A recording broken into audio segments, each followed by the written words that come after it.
আরো 2 মাস আগে থেকে প্রথম দিকে এটা একটা কোটা সংস্কার আন্দোলন ছিল। প্রথমে 2 ঘন্টা, পরে 4 ঘন্টা, পরে 6 ঘন্টা, এরপরে 8 ঘন্টা কর্মসূচি পালন করা হয়েছে। তখন তারা নানান ধরনের প্লেনিং চেকিং করেছে।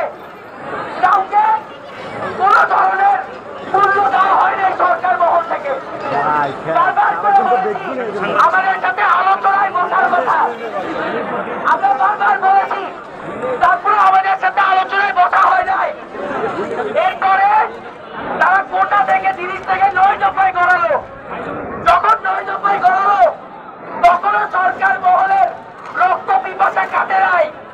তখনও তারা রক্ত পিপাসু ছাত্রদেরকে তারা যেখানে পাইল সেখানে তাদের ক্যাডার, যুবলীগের ক্যাডার, তাদের ছাত্রলীগের ক্যাডার লাইভ রাউন্ড আমাদের দিকে ছুঁড়ে মারলো।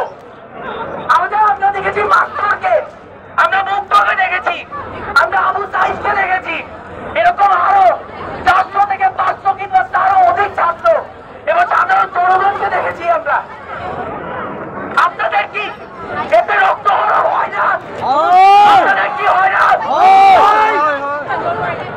এই আপনার হাত, আপনার পা, এই যদি কাটেন এখানে কি রক্ত সবার লাল না? তাহলে এই লাল রক্ত কেন এক দলের ব্যাটারে এসে আমাদেরকে কেটে ধুয়ে গুলি করে রাস্তায় ফেলে রেখে যাবে? এই অধিকার তাদেরকে কে দিছে?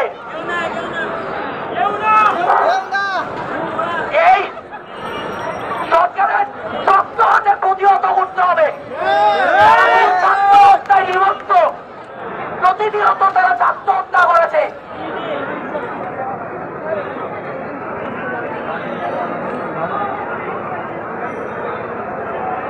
এক দফা এক দাবি, কবে যাবে? এক দফা এক দাবি, এক দফা এক দাবি। যে বলে রাজাকার সেই আসল স্বৈরাচার, যে বলে রাজাকার সেই আসল স্বৈরাচার।